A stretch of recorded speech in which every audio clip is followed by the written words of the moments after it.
একজনকে ভালো মনে করি আর একজনকে খারাপ মনে করি। আমি মাদ্রাসা করছি, আমি চিন্তা করতেছি আমার মাদ্রাসা একেবারে আমি আল্লাহর পথে চালাইতেছি, আমি আল্লাহওয়ালা, ইখলাস আমার মধ্যে আছে। আর একজনে করছে ও ব্যবসা করে। আপনি যে আর একজনের ব্যাপারে ধারণা করলেন যে ও ব্যবসা করে, যদি সত্য না হয় যাবেন কোথায় আপনি এটা বলেন? আপনি মসজিদ কমিটি, আপনি মনে করতেছেন যে আমরাই হক কমিটি আর যত আছে সব বাটপার। চিন্তা করছেন আপনি কোথায় গেছেন? এই অহংকার দিয়েই মানুষ জাহান্নামের মধ্যে চলে যায়। ইবলিসের মাত্র একটা অহংকার ছিল, বেশি না। কয়টা? শুধু একটা। আপনি ইবলিসেরটা বেশি নামাজ পড়েন নাই, ইবলিসেরটা বেশি তেলাওয়াত করেন নাই, ইবলিসেরটা বড় ভালো মানুষ হয়ে যান নাই। ইবলিস কোনো গুনাহ করে নাই, কাউকে গালি দেয় নাই, বিড়ি খায় নাই, সিগারেট খায় নাই, মদ খায় নাই, খালি একটা অহংকার করছে আমি ভালো। একটা অহংকারে সব বরবাদ হয়েছে। আজকে আমরা দিনের পথে আসি কিন্তু অহংকার লালন পালন করি। আমরা যেই লাইনে আসি অহংকারের কারণে যত দ্বন্দ্বের সৃষ্টি হয়, এই জিনিস আমাদের সব বরবাদ করে দিচ্ছে, ধ্বংস করে দিচ্ছে। আমরা বুঝতেছি না, আনন্দ ভোগ করতেছি যে আমি তো খুব ভালো আছি, আমি তো খুব ভালো, মাশাআল্লাহ, আমি এই খেদমত করতেছি, ওই খেদমত করতেছি, আর ওইগুলো সব গুনাহগার। তুমি যদি ভালো হইতা তোমার চোখ দিয়া মানুষকে গুনাহগার দেখতা না, তুমি নিজেকে গুনাহগার দেখতা, সব মানুষকে ভালো দেখতা। ঠিক কিনা জোরে বলেন? যার সাথে অহংকার করবেন, হিংসা করবেন, পরে আল্লাহ আর উপর উঠাই দিবেন। এটাই আল্লাহর নিয়ম, এটাই আল্লাহর নিয়ম। যারে আপনি খারাপ মনে করবেন ওরে আল্লাহ উপর উঠাই দিবেন, তকদির আপনার খারাপ। আম্মা বা'দু ফাআউযু বিল্লাহি মিনাশ শাইতানির রাজীম। বিসমিল্লাহির রাহমানির রহিম। فلما بلغ معه السعي قال يا بني إني أرى في المنام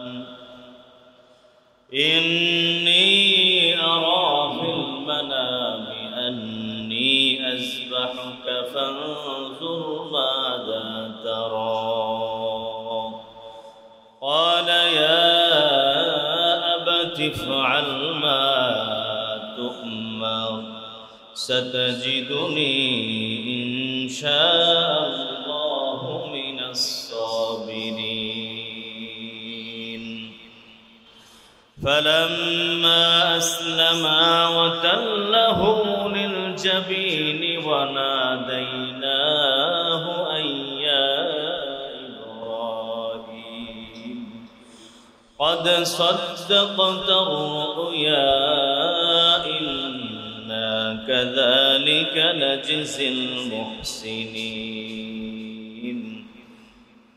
إن هذا لهو البلاء المبين. وناديناه أن يا إبراهيم قد صدقت الرؤيا إنا كذلك نجزي المحسنين. صدق الله مولانا العظيم وصدق رسوله النبي الكريم. ونحن على ذلك لمن الشاهدين والشاكرين والحمد لله رب العالمين. سبحانك لا علم لنا إلا ما علمتنا إنك أنت العليم الحكيم. رب اشرح لي صدري ويسر لي أمري واحلل عقدة من لساني يفقه قولي. وبك نستعين يا مستعان. الحمد لله.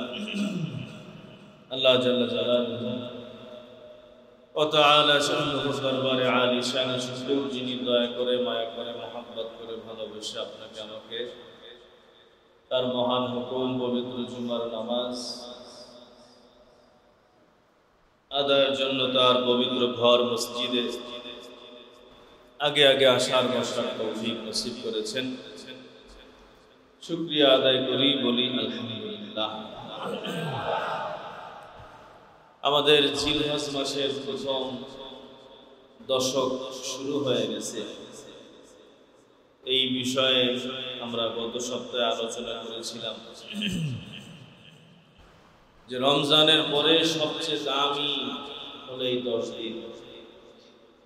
এই 10 দিনের যে কোনো আমল আল্লাহর কাছে অন্য সময়ের চেয়ে অনেক দামি, মহব্বতের।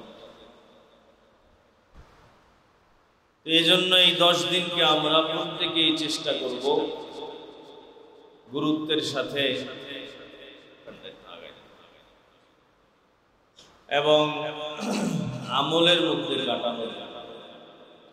আমাদের যাদের রোজা রাখার সুযোগ আছে আমরা রোজা রাখলাম, এবং কমপক্ষে আরাফার রোজা যেটা 9 তারিখে, এটা তো অবশ্যই রাখা উচিত। এবং এই 9টা রোজারও অনেক ফজিলত। রাসূল বলেন এক একটা রোজা 1 বছরের রোজার সমান। একটা রোজা কেউ রাখলো তো 1 বছর রোজা রাখলে যেই নেকি হয়, যেই সওয়াব হয়, একটা রোজার কারণে আল্লাহ তাআলা এই পরিমাণ নেকি আমাদেরকে দান করবেন। এবং আরাফার রোজার ফজিলত হলো পিছনের এবং সামনের 1 বছরের গুনাহ আল্লাহ তাআলা মাফ করে দিবেন। এটা আমরা প্রত্যেকেই ফিকির করি,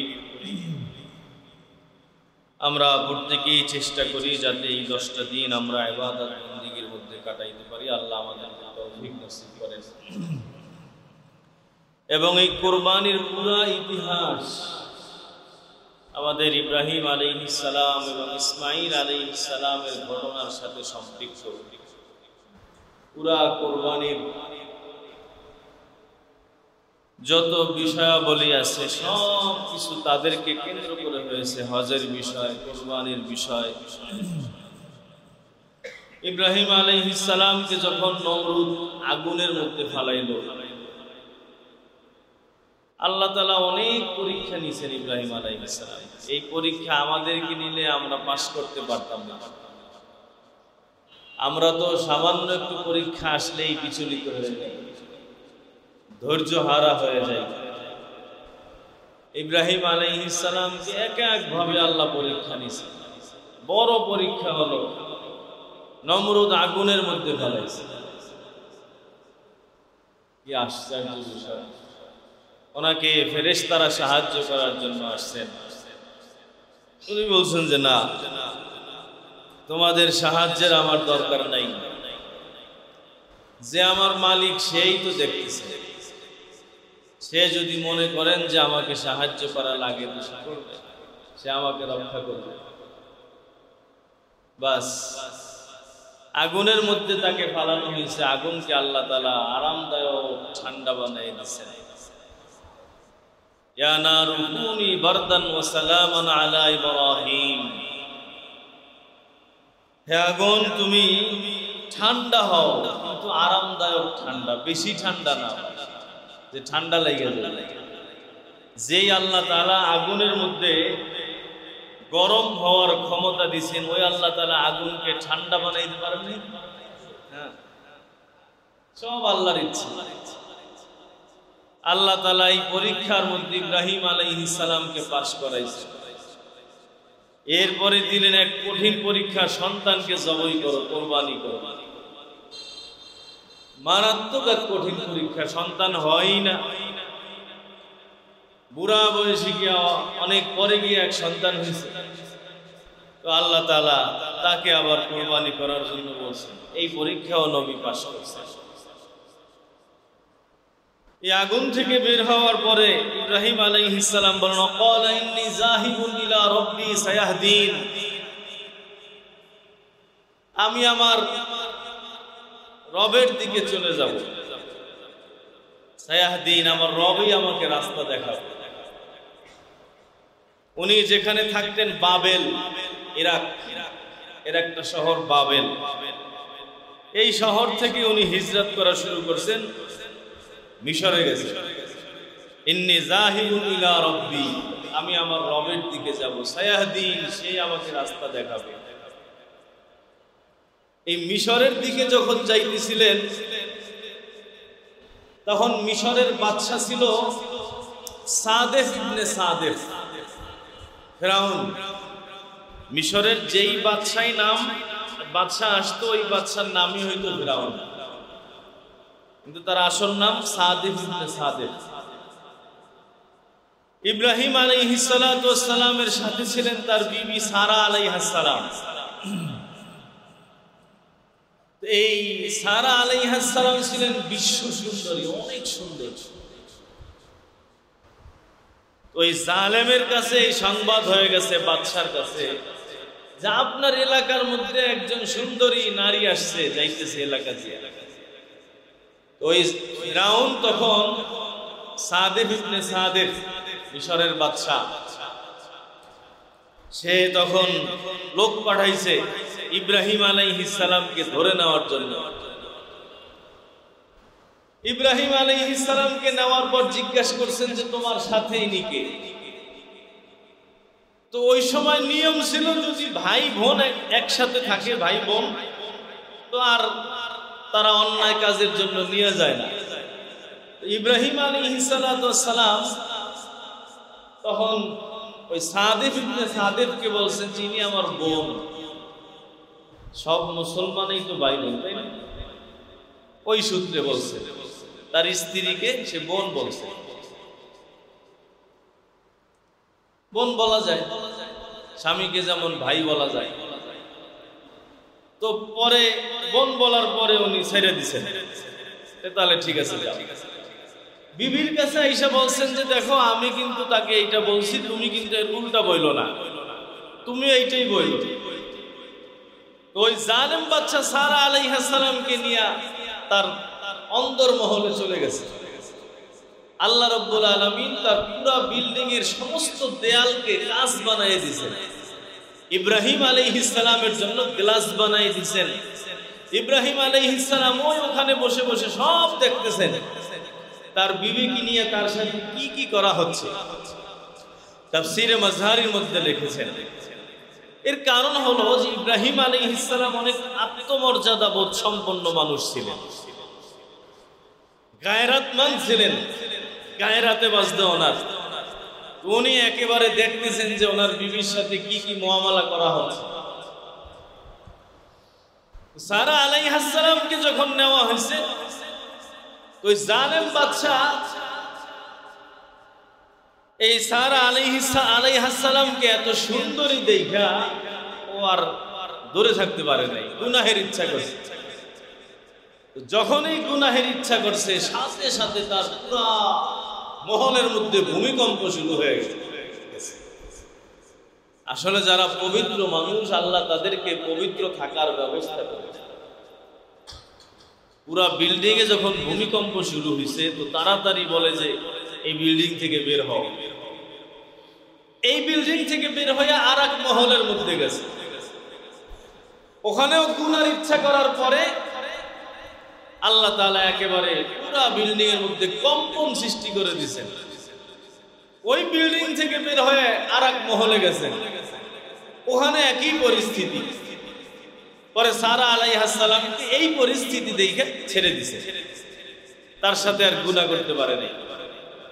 আরেক riwayতের মধ্যে আছে যে যখন ওখানে সে নিচে ওই বিল্ডিং এর ভিতরে যখনই হাত বাড়াইতে গেছে, হাত সাথে সাথে অবশ হয়ে গেছে, আর হাত নাড়াচাড়া করতে পারে না। যখন নাড়াচাড়া করতে পারে না, সারা আলাইহিস সালামের কাছে মাপ চাইতেছে এবং বলতেছে যে তুমি আমার জন্য দোয়া করো, আমার জন্য এই সমস্যা সমাধান হয়ে যায়। সারা আলাইহিস সালাম দোয়া করছেন, দোয়া করার পরে তার হাত ঠিক হয়ে গেছে। এখন মানুষের যে অভ্যাস হয়, বুঝছেন, অভ্যাস কোনোদিন যায় না, যায় না। অভ্যাস দূর করা অনেক কঠিন, অনেক কঠিন। জাবাল্লাত গর্দাত জিবিল্লাত না গর্দাত, এইটা বিশ্বাস করা যায় যে পাহাড় এক জায়গা থেকে আর এক জায়গায় গেছে, মানা যায়। কিন্তু অভ্যাস ঠিক হয়ে গেছে, জীবনেও মানা যায়। কারণ অভ্যাস ঠিক করতে হলে আপনার যত বছরে এই গুনাহ কইরা কইরা অভ্যাস বানাইছেন, এত বছর মেহনত কইরা কইরা কইরা মুজাহাদা করতে করতে করতে করতে অভ্যাস সোজা হবে, তাহলে অভ্যাস ঠিক হবে। মনে করেন লেবাস পোশাক সব চেঞ্জ করে ফেলাইছে, হেদায়েত আসছে, ইবাদত বন্দেগী সব আছে, তো আগে গালাগালির অভ্যাস ছিল, আগে টুপি সারা গালাগালি করতো, এখন টুপি মাথা দিয়ে গালাগালি করে, ঠিক না? হ্যাঁ, আগে খাইতো বিড়ি, ওই টুপি মাথায় দিছে, এখনো ফাঁকে ফাঁকে এগুলা খায়। অনেক কঠিন, অনেক কঠিন। আগে অন্যায় কাজ করত, জেনা ব্যভিচার করত, মদ জুয়া এগুলোর মধ্যে যাইতো, লাইনে আসছে, শয়তান আবার দিক টানবে টানবে। এই টানা থেকে বাঁচতে হইলে আপনাকে জান দিয়ে মেহনত করতে হবে, তাই না? নিবেই। যদি আপনি একটু অসতর্ক হন, ওই শয়তান আবার আগের জায়গায় আপনাকে নিয়ে রেখে দিবে। আপনি চিন্তা করবেন, হ্যাঁ আমি না সব পাল্টে ফেলাইছি, আবার শয়তান ধোঁকা দিবে, আবার মুজাহাদা করতে হবে, আবার ধোঁকা দেবে। আমাদের দাদা বীর বলে, আগের অভ্যাস দূর করতে, গুনাহ তওবা করলে গুনাহ মাফ হয়, অভ্যাস যায়, অভ্যাস থেকে যায়। এই অভ্যাস কেমনে দূর করা যায়? আমাদের দাদা বীর বলেন, অভ্যাস দূর করার জন্য আপনাকে এত বছর মুজাহাদা করতে হবে যত বছর আপনি এই গুনাহটা করছেন। মনে করেন গুনাহ করছেন 20 বছর, এই গুনার অভ্যাস যাইতে আপনার 20 বছর লাগবে, যাবে না? আপনি যতই তাহাজ্জুদ করেন আর যতই ইবাদত করেন, যতই বন্দেগী করেন আর যতই দান সদকা করেন, এই শয়তান আইসা মাঝে মধ্যে আপনাকে ঠোকর দিবেই দিবে। আপনি যদি এত বছর মুজাহাদা করতে পারেন, তাহলে আস্তে আস্তে আস্তে আস্তে আস্তে আস্তে এই অভ্যাস দূর হবে। আমাদের দাদা পীর শাহ হাকিম মোহাম্মদ আখতার নওয়ার আল্লাহু মারকাদা, উনি বলেন যে আমার নজর হেফাজত করতে এত পরিমাণ কষ্ট হয়েছে, এইটাকে যদি আমি একটা পাহাড়ের উপর রাখতাম, ওই পাহাড় ধসে পড়ত। এত বড় আল্লাহওয়ালা বুজুর্গ, উনি বলেন যে আমার এই নজর বাঁচাইতে বেগানা নারীর থেকে, গুনাহ থেকে আমার এত কষ্ট হয়েছে যে আমি যদি এইটাকে পাহাড়ের উপরে রাখতাম, পাহাড় ধসে পড়ত। এ ভাই, সবার সব গুনাহের অভ্যাস থাকে না, এক একজনের এক একটা থাকে, সবার সব রোগ থাকে না, দেহের সব রোগ কি এক? কারো প্রেশার আছে, ডায়াবেটিস নাই, কারো ডায়াবেটিস আছে, প্রেশার নাই, কারো লিভারের সমস্যা অন্যদিকে ভালো, কারো এই সমস্যা অন্যদিকে ভালো, এক একজনের এক একটা। গুনাহটাও এমন, এক একজনকে এক একটাই ধরে। তাকে বুঝতে হবে যে আমাকে কোনটায় ধরছে, আমাকে যেইটাই ধরছে ওইটা থেকে আমাকে মুজাহাদা করতে, ওই ঔষধ খাইতে হবে। বাকি দিকে তো আলহামদুলিল্লাহ আমি সুস্থ আছি। আমাকে যেইটাই ধরছে ওইটার থেকে আমাকে বাঁচতে হবে, বাঁচতে হইলে আমাকে ওই ঔষধ খাইতে হবে, ওই ডাক্তারের কাছে যেতে হবে, বড় ডাক্তারের কাছে যাইতে হবে। এই ডাক্তারের কাছে গিয়া সে যে অ্যান্টিবায়োটিক দিবে সেটা খাইতে হবে, তাহলে চেঞ্জ হবে। আর না হয়তো দেখবেন আগের অভ্যাস আবার চলে আসবে। আগে যেমন ছিলেন, দাড়ি টুপি সব হয়েছে, কিন্তু অভ্যাস পাল্টা। আবার তওবা করছেন, গুনাহ মাফ হয়েছে, অভ্যাস যায় না। এইটাকে দূর করতে এই শয়তানের সাথে যত বছর গুনাহ করেছি, অত বছর মেহনত আর মুজাহাদা করা লাগে। এই সাদিব ইবনে সাদেফ, এই জালেমটার দেখেন হাত অবশ হয়ে গেছে। সারা আলাইহিস সালাম তার জন্য দোয়া করছে, আল্লাহ হাত ভালো বানাই দিছে। ও আবার গেছে তার দিকে হাত বাড়াইতে, দ্বিতীয়বার আবার এই হাতটা অবশ হয়ে গেছে। এখন তার কাছে মাপ চাই, বলো যে আল্লাহ যেন আমাকে এটা ঠিক করে দেয়, আমি মাপ চাই, ভুল হয়েছে। উনি আবার দোয়া করছেন, আল্লাহ আবার ভালো বানাই দিচ্ছে। তৃতীয়বার আবার গেছে, আবার গেছে।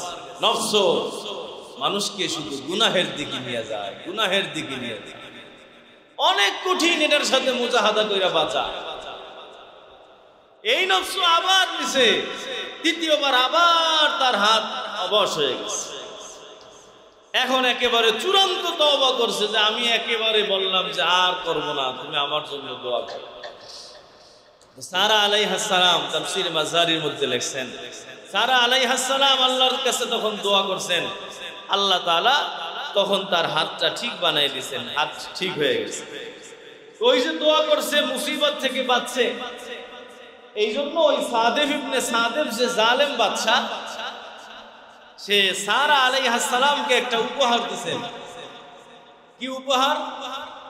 উপহার হলো একটা বাদী দিয়েছেন, যার নাম হলো হাজেরা আলাইহিস সালাম। তাফসীরে লিখছেন যে আসলে হাজেরা নাম কিভাবে হয়েছে, ওই সারা আলাইহিস সালামকে বলা হয়েছে নাও হা ইসমে ফেল বিমানা আমর খুশ, গ্রহণ করো, আজরুকি তোমার প্রতিদান। তুমি যে আমার জন্য দোয়া করছো, আমাকে বিপদ থেকে বাঁচাইছো, তুমি এই প্রতিদান গ্রহণ করো। ওই হা আজরুকি থেকে হামজা হযফ করা হয়েছে এবং জিবিন নিচে জের দেওয়া হয়েছে, পরে হাজেরা হয়ে গেছে। লাস্টে কাপ জুরি করে গোলতা দেওয়া হয়েছে হাজেরা। এটা আসলে ছিল হা আজরুকি, এখান থেকে তার নাম হাজেরা হয়ে গেছে। তো হাজেরা আলাইহিস সালাম কে পুরস্কার পাওয়ার পরে সারা আলাইহিস সালাম চিন্তা করলেন যে আমার তো কোনো সন্তান হয় না, অনেক দিন হয়ে গেছে বিবাহ হয়েছে, তো এখন কি করা যায়? কয় তাহলে আমি আমার স্বামীকে হাজেরাকে উপহার হিসেবে দিয়ে দেই। তো সারা আলাইহিস সালাম বললেন যে নাও, আমার তো সন্তান হয় না, আমি এই বাদীটা তোমাকে উপহার হিসেবে দিয়ে দিলাম। আগে তো বাদীর প্রথা ছিল, বিবি যেমন ছিল বাদী ছিল, বাদী রাখা যায়। তো তখন হাজেরা আলাইহিস সালাম উনি অনেক সুন্দর ছিলেন, অনেক ভালো ছিলেন। আল্লাহ তাআলা তখন ওনার গর্ভ থেকে ইসমাঈল আলাইহিস সালামকে দান করছেন। ইসমাঈল আলাইহিস সালাম হওয়ার পরে এই হাজেরা আলাইহিস সালাম কে আর ভালো লাগে না সারা আলাইহিস সালামের কাছে, বুঝছেন? সারা আলাইহিস সালাম হলেন ওনার বিবি, আর এ হলেন বাদী। তো এখন তার থেকে সন্তান হয়েছে, এখন বিবির কাছে এটা ভালো লাগতেছে না। উনি তখন কসম খাইছেন, সারা আলাইহিস সালাম কসম খাইয়া বলতেছেন যে আল্লাহর কসম, আমি তার নাক এবং কান কাইটে দিব। তাফসীরে মাজারিতে লেখছে যে আমি তার দুই কান, কার? হাজেরা আলাইহিস সালামের। কে বলতেছে? আর এক বড় বিবি, বুঝছেন? এটাই সিস্টেম, নবীর স্ত্রী, কিন্তু তার ভিতরেও দেখেন এই কেমন একটা অন্তরের পরিস্থিতি তৈরি হয়ে গেছে, সে সহ্য করতে পারতেছে না। সে বলতেছে যে আমি হাজেরার দুই কান আর নাক কাইটে দিব। কসম খায়া বলতেছে, কসম খায়া বললে তো কসম পুরা করতে হয়। এই যে একটা জিনিস, অর্থাৎ হিংসা এবং অহংকার, এটা মানুষের সৃষ্টিগত ভাব। শুধু নবীরা এই সমস্ত গুনাহ থেকে মাহফুজ, নবীদের মধ্যে এগুলো থাকে না। তো নবী ছাড়া, নবীর স্ত্রীরা তো নবী না, নবী তারা তো এমনি আমাদের মতোই মানুষ। তাদের তকদির ভালো যে তারা নবীর ঘর সংসার করতেছে। সারা আলাইহিস সালামের মধ্যে হিংসা এসেছে। উনি কসম খায় বলতেছেন যে সন্তান ছেলে যেহেতু হয়েছে, বলতেছেন যে আমি তার দুই কান আর নাক কাইটে দিব। কেন কাটবে? যাতে করে তার সন্তানের কাছে তাকে ভালো না দেখা যায়। অর্থাৎ একটা মানুষের যদি কান না থাকে, নাক না থাকে, ভালো লাগবে? একটু ভালো লাগবে। আল্লাহ যা দিছেন এর একটা বাদ দিলে আর ভালো লাগবে না। মনে করেন ভুরু দিছে, একটা ভুরু বাদ দিয়ে দেন, সবাই তাকাই থাকবো না, হাসবে। নাক দিছে, নাকটা সমান করে ফেলেন, ভালো লাগবে। আল্লাহ তাআলা যেই যেই জিনিসগুলো দিয়েছেন প্রত্যেকটা জিনিস অত্যন্ত জরুরি এবং সৌন্দর্যবর্ধক। এবং সবচেয়ে বড় আশ্চর্য হলো সবারই দুইটা ভুরু আছে, দুইটা চোখ আছে, নাক আছে, মুখ আছে, কিন্তু তারপরও চেহারার কাটিং এক না। এই মাত্র 4-5টা জিনিস মুখের ভিতরে আছে, তারপরও কি একজনের চেহারা আর একজনের সাথে মিলে? বরং যদি কারো চেহারা কারোর সাথে মিলে যায় তখন আমরা আশ্চর্য হই, দেখো দেখো এর মতো দেখা যায়। অথচ আশ্চর্য হওয়া দরকার ছিল এতগুলো মডেল আল্লাহ ভিন্ন ভিন্ন কেমনে বানাই, তাই না? চেহারার কত কোটি লক্ষ কোটি মডেল একই 5-6টা জিনিস দিয়েই বানাইছে, তারপরও মিল নেই। কি আশ্চর্য বিষয়! এই চিন্তা করলেই তো বোঝা যায় মালিক কত বড় ক্ষমতাবান, কত বড় শক্তিধর। ঠিক কিনা জোরে বলেন? আমরা তো মডেল চেঞ্জ করলে সব কত কিছু চেঞ্জ করি, তারপর মডেল চেঞ্জ হয়ে যায়। যে আল্লাহ তাআলা এই 5-6টা জিনিসই রাখছেন, তারপর মডেল চেঞ্জ হয়ে যায়। আল্লাহ এই মডেল দিয়ে আবার কিয়ামতের ময়দানে উঠাবেন। এমন হবে না যে একজনের চেহারার কাটিং আর একজনের সাথে লাগাই দিছে। এবং যার যে বায়োমেট্রিক পদ্ধতি, এই যে টিপ স্বাক্ষর, এটাও আল্লাহ তাআলা কিয়ামতের ময়দানে যারটা লাগাই দিয়ে কিয়ামতে উঠাবেন। বালা কাদিরিনা আলা আন মুসাউমিয়া বানানা। কাফের মুশরিকরা বলতো এতগুলো মানুষ বানাইলো, লক্ষ কোটি মানুষ আল্লাহ তাআলা তৈরি করলো, সবগুলো মাটির সাথে মিশে গেল, হাড্ডি পর্যন্ত নাই, শরীরের রক্ত মাংস গোশত কিচ্ছুই তো নাই। কিয়ামত যখন কায়েম হবে তখন এ মুহাম্মদ তোমার রব কিভাবে এই সব মানুষকে আবার তৈরি করবে? তোমার রবের পক্ষে তো সম্ভব না। আমার আল্লাহ জবাব দিয়েছেন, মুহাম্মদ বলেন আমি আল্লাহ তো সৃষ্টি করবই করব, সাথে সাথে যার যেই হাতের ছাপ ওই হাতের ছাপ পর্যন্ত দিয়ে আমি কিয়ামতে উঠাবো। নবী বলেন যেই মানুষগুলো কিয়ামতের ময়দানে উঠবে তারা কেমন থাকবে? হুফাতান উরাতান গুরলা, খালি পা এবং পোশাকবিহীন থাকবে। কারো দেহের মধ্যে কোনো পোশাক নাই, কারো পায়ের মধ্যে কোনো জুতা নাই। পুরুষরা কেমনে উঠবে? কয় পুরুষরা উঠবে খতনাবিহীন। ছোটকালে বাচ্চাকে যেই খতনা করা হয়েছিল ওই খতনার চামড়াটা টুকরাটা কোথায় আছে জানা আছে? নাই কারো। ওই গোশতের সংবাদ কারো নাই, কোথায় ফেলায় দেওয়া হলো কারো খবর নাই, কোথায় গিয়া মাটির সাথে মিশে গেছে কারো জানা নাই।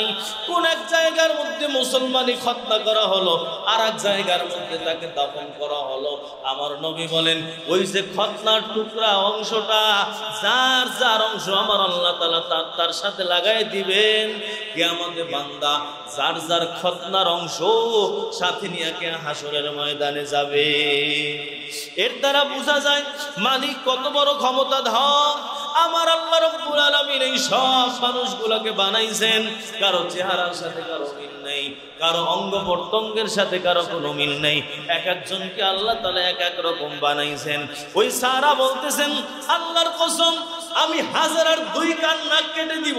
কসম খেয়ে বলতেছেন আমি বলতেছিলাম মানুষ যত মানুষ আল্লাহ তাআলা দুনিয়ায় বানাইলেন, মানুষের মধ্যে জন্মগত হিংসা চলে আসে। এই রোগগুলার চিকিৎসা যদি না করা হয় ওই কিয়ামতে আল্লাহর জান্নাত পাওয়া যায় না। হিংসা চলে আসে, অহংকার চলে আসে। কেউ আমল শুরু করছেন, তাহাজ্জুদ পড়া শুরু করছেন, আগে পর্দায় থাকতো না এখন পর্দায় থাকা শুরু করছেন। আগে গুনাহের কাজ করতো, এখন নিজে গুনাহ ছাড়ার মেহনত করেন। আগে কোরআন তেলাওয়াত করতো না, এখন কোরআন তেলাওয়াত করেন। আগে মসজিদে আসতেন না, এখন মসজিদে আসেন। এই মানুষটার মধ্যেও শয়তান অহংকার ঢুকায় দেয়। কেমনে ঢুকায়? কয় তুই তো বড় ভালো মানুষ, আর একজনও তো তোর মতো ইবাদত বন্দেগী করে না। ঠিক কি না? এক একজনকে এক এক ভাবে শয়তানে ধোঁকা দিতে থাকে। একজনের অহংকার পয়সা হয়েছে তো দিছে অহংকার বাড়াইয়া, আর একজনে ইবাদত করা শুরু করছে। এখন শয়তান দূরে নাই, কিন্তু এর পিছনে লাগছে। কয় মাশাআল্লাহ, তুমি তো বড় ভালো হয়ে গেছো, তুমি মাশাআল্লাহ ইবাদত করো, নামাজ পড়ো, এই সব সব ফাজিল, নামাজ পড়ে না ঠিক মতো, তিলাওয়াত করে না, কি করে না করে, নিজেকে ভালো মনে করতেছে। এই যে এইগুলা উজুব অহংকারের থেকে এই কারণে আসছে। মানুষ এক এক হালাতে যায়, আল্লাহ তাআলা এক এক পরিস্থিতি তৈরি করে। হ্যাঁ, একজনে মসজিদ বানাইছে তো মনে করতেছে যে আমার মসজিদই ভালো, আর যেগুলো আছে এগুলো ভালো না, কমিটি ভালো না, এরা খারাপ, ওরা খারাপ, আমরা ভালো। ঠিক না? রাজনৈতিক দল বলে না যে আমার দলে আদর্শের উপরে আছে, আর বাকি সব ভ্রষ্ট নষ্ট, গণতন্ত্রের বিরোধী, বলেন রাজনৈতিক দলেরা। এই সব আত্ম অহমিকা, আত্মবোধ, গর্ব, অহংকার থেকে এগুলো আসছে। আরে নিয়ম হলো সবাই বলবে যে না আমি খারাপ, অপরে ভালো। হ্যাঁ, এই মানুষটা জান্নাতি, নিজেকে তো কুকুরের চেয়ে ভালো মনে করার সুযোগ নেই। কুকুর আছে না, নাপাক, এই কুকুরের চেয়ে ভালো মনে করার সুযোগ নিজেকে নাই নাই নাই। অথচ আমরা সবাই নিজেরে ভালো মনে করি আর আরেকজনকে খারাপ মনে করি। ঠিক না? চিন্তা করেন, আপনার মধ্যে আছে, আমার মধ্যে আছে। আজকে এই কারণে আমল কিচ্ছু তালাশ করে পাওয়া যাবে। হ্যাঁ, ওই যে আমাদের বুজুর্গ রাস্তা দিয়ে যাইতেছেন, কুকুর সামনে দিয়ে আসতেছে, ছোট আইল আইল দিয়ে যাইতেছেন, দুইজন একসাথে যাওয়া যাবে না। ওই বুজুর্গ বলতেছেন এই কুকুর তুমি নিচে নাইমা যাও, আমি উপর দিয়ে যাই, কারণ তোমার তো আর কোনো নামাজ রোজা নাই, আমার নামাজ রোজা আছে, নিচে নামলে কাদা লাগবে, কাদা। আল্লাহ তাআলা কুকুরের জবান সাথে সাথে খুলে দিচ্ছেন। কুকুর বলতেছে ওই হুজুর, কি নিজের কি বড় মনে করতেছেন? আপনি কাদা দিয়ে গেলে, নিচে নাইমে গেলে আপনার দেহটা নাপাক হবে, কাদা লাগবে, কিন্তু অন্তরটা পরিষ্কার হবে। আর যদি আমাকে নিচে নামান আর আপনি উপর দিয়ে আইলের উপর দিয়ে যান, আপনার শরীরটা তো পরিষ্কার থাকবে, কিন্তু দেহটা নাপাক, কলিজাটা নাপাক হয়ে যাবে। তখন ওই বুজুর্গ ওই কুকুরের কথা শুনে নিচে নাইমা কুকুরের জায়গা দিয়ে দিছে। কুকুর গেছে আইলের উপর দিয়া, উনি গেছেন কাদা দিয়া। আল্লাহ তাআলা ইলহাম পাঠাইছেন, এই বুজুর্গ শোনো, কুকুরের মাধ্যমে আজকে আমি তোমাকে জাহান্নাম থেকে বাঁচায় দিলাম। আজকে যদি তুমি কুকুরের চেয়ে নিজেকে ভালো মনে করতা, তাহলে তোমার জাহান্নামে যাওয়া লাগবে। একটা অহংকার নিয়ে মানুষ জান্নাতে ঢুকতে পারবে, একটু যারা অহংকার থাকতে জান্নাতে যাইতে পারবে। আগে জাহান্নামে যাও, আগুন দিয়া অহংকারকে জ্বালাও, পোড়াও, তারপরে জান্নাতে যাবে। আল্লাহ ইলহাম পাঠাইছেন যে আজকে কুকুরের মাধ্যমে আমি তোমাকে জাহান্নাম থেকে বাঁচাই দিব। আজকে চিন্তা করেন, আমাদেরকে এই ফিকির আছে? আমরা সবাই নিজেকে ভালো মনে করি, আর একজনকে খারাপ মনে করি। এজন্য তো রাগারাগি করে, চিল্লাচিল্লি করে, বুঝেন নাই? আমি মাদ্রাসা করছি, আমি চিন্তা করতেছি আমার মাদ্রাসা একেবারে আমি আল্লাহর পথে চালাইতেছি, আমি আল্লাহওয়ালা, ইখলাস আমার মধ্যে আছে। আর একজনে করছে ও ব্যবসা করতেছে, নাই? এই ধারণা আমাদের মধ্যে নাই? হ্যাঁ, আপনি যে আর একজনের ব্যাপারে ধারণা করলেন যে ও ব্যবসা করে, যদি সত্য না হয় যাবেন কোথায় আপনি এটা বলেন? আপনি মসজিদ কমিটি, আপনি মনে করতেছেন যে আমরাই হক কমিটি, আর যত আছে সব বাটপা। চিন্তা করছেন আপনি কোথায় গেছেন? এই অহংকার দিয়েই মানুষ জাহান্নামের মধ্যে চলে যায়। ইবলিসের মাত্র একটা অহংকার ছিল, বেশি না। কয়টা? শুধু একটা। আপনি ইবলিসেরটা বেশি নামাজ পড়েন নাই, ইবলিসেরটা বেশি তিলাওয়াত করেন নাই, ইবলিসেরটা বড় ভালো মানুষ হয়ে যান নাই। ইবলিস কোনো গুনাহ করে নাই, কাউকে গালি দেয় নাই, বিড়ি খায় নাই, সিগারেট খায় নাই, মদ খায় নাই, খালি একটা অহংকার করছে, আমি ভালো। একটা অহংকারে সব বরবাদ হয়েছে। আজকে আমরা দিনের পথে আসি, কিন্তু অহংকার লালন পালন করি। আমরা যেই লাইনে আসি, অহংকারের কারণে যত দ্বন্দ্বের সৃষ্টি হয়। আমাদের এই পুরা দেশের মধ্যে আমরা বেশিরভাগ অহংকারের মধ্যে। এই যে রাজনৈতিক দল মারামারি ঝগড়া, দেশ ঠিক হয় না কেন? অহংকার। সবাই নিজে ভালো আর একজনে খারাপ। আরে চোরেও কয় আমি ভালো, তাই না? চোরেও কয় আমি ভালো, আর একজন খারাপ। আজকে এই জিনিস আমাদের সব বরবাদ করে দিচ্ছে, ধ্বংস করে দিচ্ছে।